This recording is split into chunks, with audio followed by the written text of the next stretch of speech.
Well, here I am again, asking myself, what am I doing? The problem is that I have all these ideas, visions, goals, and instead of taking my time to enjoy them, explore them, appreciate them, all I can ever think about is how I don't have enough time to execute them. It feels like I'm on some kind of race. I just don't know with whom or what. And most of the time, it feels like I am losing the race. It feels like I'm always too late, too slow, too behind of where I expect myself to be.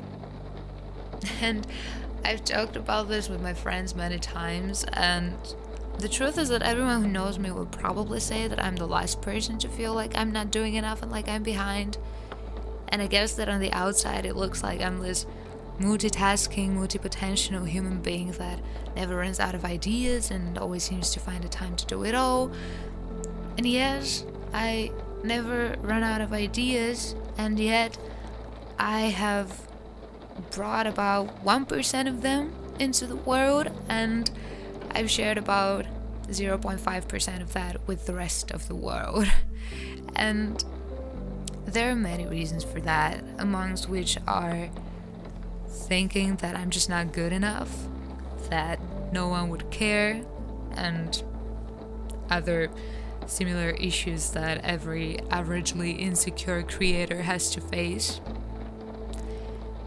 But the main thing that has always stopped me from making even the first step with an idea is feeling like I'm already too late. Because in my head, I'm already so much further ahead on the timeline of that idea that when I actually look at my current reality, it feels like, damn, this is such an overwhelming contrast, and this idea is so big and distant and scary, and I'm just not doing it. And this is making me think of this one pretty well-known goals achieving strategy that says that when you're aiming for a big goal, you should first break it down into smaller mini goals that are actually realistic to achieve and do not overwhelm you like that initial huge goal. Because, well, aiming too high ultimately only makes you give up your shot. And I have given up so many shots to do so many things that I genuinely love, that excite me and make me happy, just because I have burdened them with the expectation to be more than they need to be.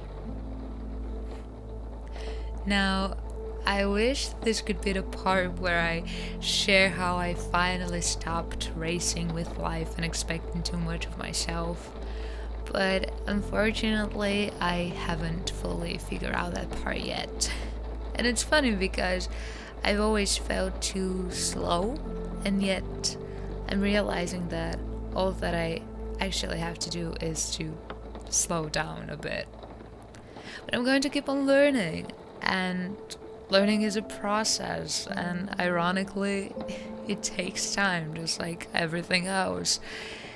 And maybe someday I will get used to the idea that I can't have it all right here, right now, for so many reasons that are simply outside of my control. Maybe I won't constantly have to remind myself that time is actually relevant and that I can stretch it with just my perception. Maybe I'll stop caring so much about what everyone else has to say about my ideas.